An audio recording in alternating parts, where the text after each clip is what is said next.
Whenever you're ready. Okay. Okay, imagine this. You're running through complete darkness, weaving through trees and tripping over roots, just trying to get to safety. You toss your backpack over this 6-foot wall and now you have no idea where it is. Your only source of light is a small flashlight from your phone, which does very little to warn you of the actual dangers of the terrain that you're running through. You want to look behind you to see if the rest of your group is still with you, but you can't for fear of looking into the eyes of the man who just pointed a gun at your friend. Doesn't sound like fun, right? Well, I'm Nikki, and that's just an excerpt from the most interesting spring break of my life. The recent increase in violence in Central American countries like Honduras has caused many families, such as the Caceres family I'm going to tell you about, to attempt the dangerous trek from Central America into America across the South Texas border. Today I'm going to be discussing the reality of how dangerous the violence is in these cities that these families come from, and the personal significance that it holds to my life. First of all, the motivation behind these families immigrating, and the story behind the Caceres family.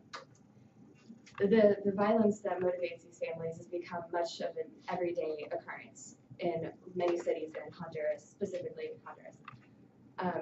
In a New York Times article by Francis Robles, it states that 32 children, not just people, children, were murdered in Honduras just this June. And that's a very staggering statistic, obviously. Though there was a little bit of false hope back in 2012 when the murder total for people under 17 dropped a little bit. It's gone up 77% just this year from January to August, 77% from last year's January to August. So while there was it seemed to be a little bit of progress a couple years ago, it's clearly only gotten worse. A Washington Post article by Joshua Partlow details the Caceres family's journey.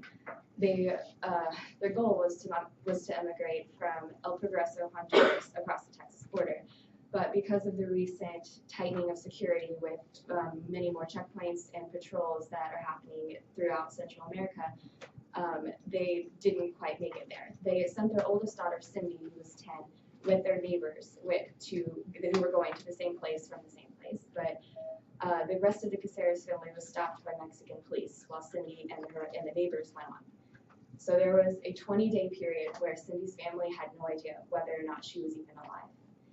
After that 20 days, they finally received a call from the Mexican Immigration Department saying that they had Cindy at the border near the Pacific Ocean. And the shocking thing about this is while Cindy was of course happy to see her family, she seemed very happy and healthy already. And she was even quoted as saying she didn't want to leave the shelter that she had been staying in because it was already so superior to what she had at home. Many parents that send their children by themselves to immigrate to America expect the American Immigration Department to give them leniency because they're children, right?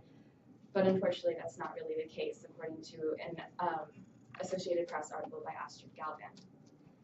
While the severity of this issue is clear to many, it has a personal significance to me.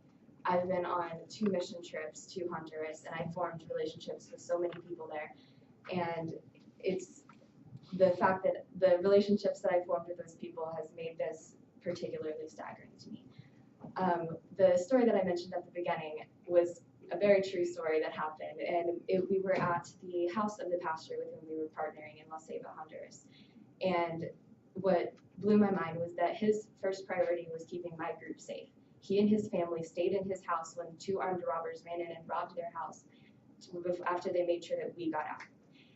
So because of this and all of the thousands of kids that I have had the opportunity to interact with in Honduras, I can't imagine them enduring even more fear and pain than I've already seen in their already destitute conditions. Because this is so near and dear to my heart, that's why the statistics are so staggering to me. Honduras has the highest per capita murder rate in the world, according to a Washington Post article. And though most Americans know of the immigration, am I done or do I have 20 seconds? It's up to you. Okay. Though most Americans already know of this immigration crisis, very few know the true extent of the motivation behind it. Now